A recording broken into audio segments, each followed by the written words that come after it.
Glimpses of the Philippines' rich cultural heritage in dance and song from the Bayanihan Philippine National Folk Dance Global Forum on Liberty and Prosperity, hosted by the World Bank.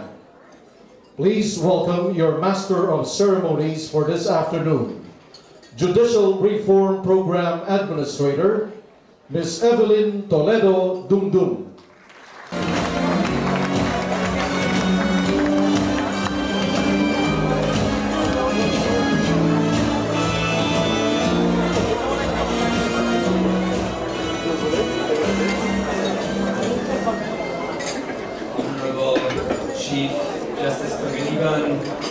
Honorable Chief Justices, Honorable Justices, distinguished delegates, ladies and gentlemen, colleagues and friends, you must have all been wondering how in a room full of legal and judiciary luminaries is this young chap that stands now in front of you that is receiving this beautiful rose from this beautiful performer here. Certainly I was wondering, and I'm still somewhat embarrassed, but I've been told that this is one of the additional pleasures that come with the truly great honor to host this welcome reception and lunch for you and for this important event that is going to be launched today, the opening day of the Global Forum on Liberty and Prosperity. And it is an honor to welcome all of you to this event, to this lunch, in particular those from out of town. Welcome you to both the Philippines and to Manila. We wish to notice the presence of a number of Honorable Chief Justices and judicial officials from the Philippines and from many other countries. The participation in the program by high-ranking officials, Philippines cabinet secretaries, high-ranking government officials, development partners, and of course, all this under the enthusiastic leadership and sponsorship of the Philippines Supreme Court, with no less than the Honorable Chief Justice Artemio Panganiban leading the way. Such high-level participation indicates the importance you all give to the attainment of this forum's objectives, which is to discuss and forge a declaration promoting the principles of liberty and prosperity.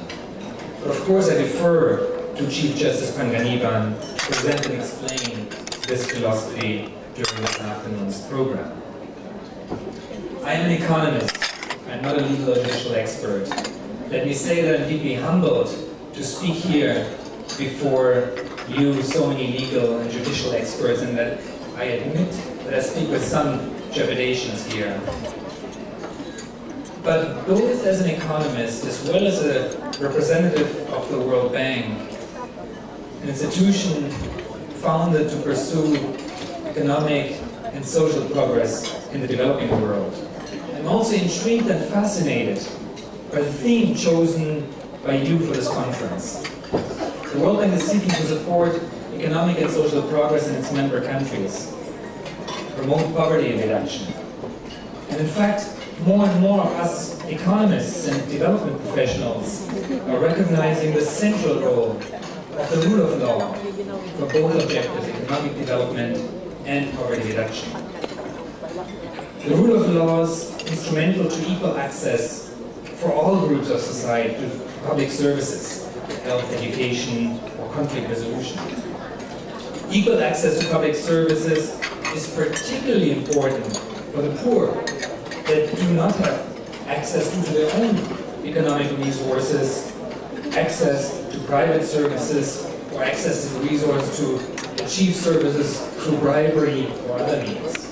Thus, the rule of law is inherently equalizing and favoring those who do not already on their own have the economic resources, and thus the rule of law is key to poverty reduction. The rule of law is similarly instrumental to the investment climate.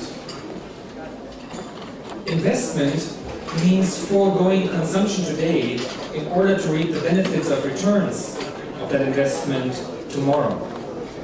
Contract enforcement of property rights, and predictable resolution of contracts are just three dimensions of the rule of law that are essential for safeguarding those returns tomorrow, and therefore ensuring that there are incentives for investing today.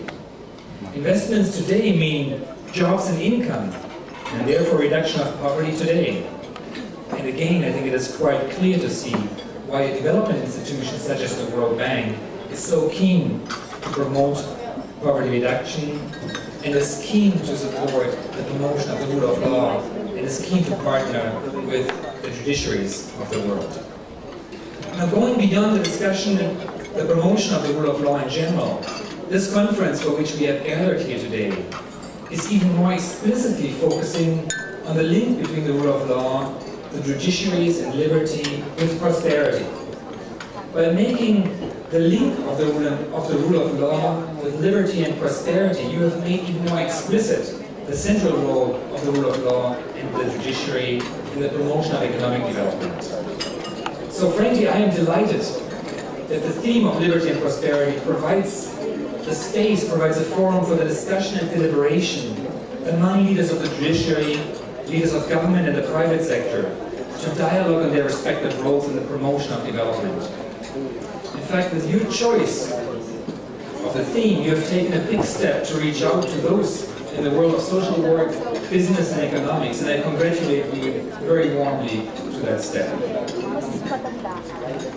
Speaking in particular to the Filipinos among us, let me emphasize that what I just expressed in general applies even more to this country, which I've had the honor and pleasure to get to know a little bit over the last 2.5 years. Lack of investment in some ways has held back the Philippines from attaining its full potential for rapid development.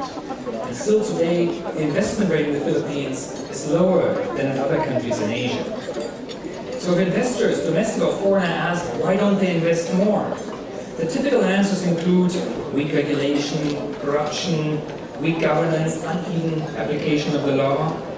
So if one digs deeper beneath those complaints, one very quickly gets to the concerns about the rule of law. Thus, let me claim that one of the keys, if not the key, to more rapid investment, more incomes and more jobs in this country really lies in the hands of you, the leaders of the judiciary in the Philippines. For that very reason, the World Bank responded enthusiastically to a request from the Philippines to support the medium-term goals of the Action Program on Judicial Reform. And it is a particular honor to welcome former Chief Justice Davide to this lunch, who was the leader of the Philippine judiciary at that time, when the Judicial Reform Support Project was put together in 2003, an ongoing World Bank support constitutional reform program that supports information technology, infrastructure investments, as well as knowledge sharing, knowledge networking, and complements a number of other significant reform initiatives supported by other development partners, and is designed to support you implement a comprehensive and well-integrated solution to the challenges of the judicial reform in the Philippines. Now, development experience demonstrates that the success of any project such as judicial reform depends on high-level national ownership, on commitment, and on reaching out and working with the stakeholders of the reforms, both in the design and implementation of the programs.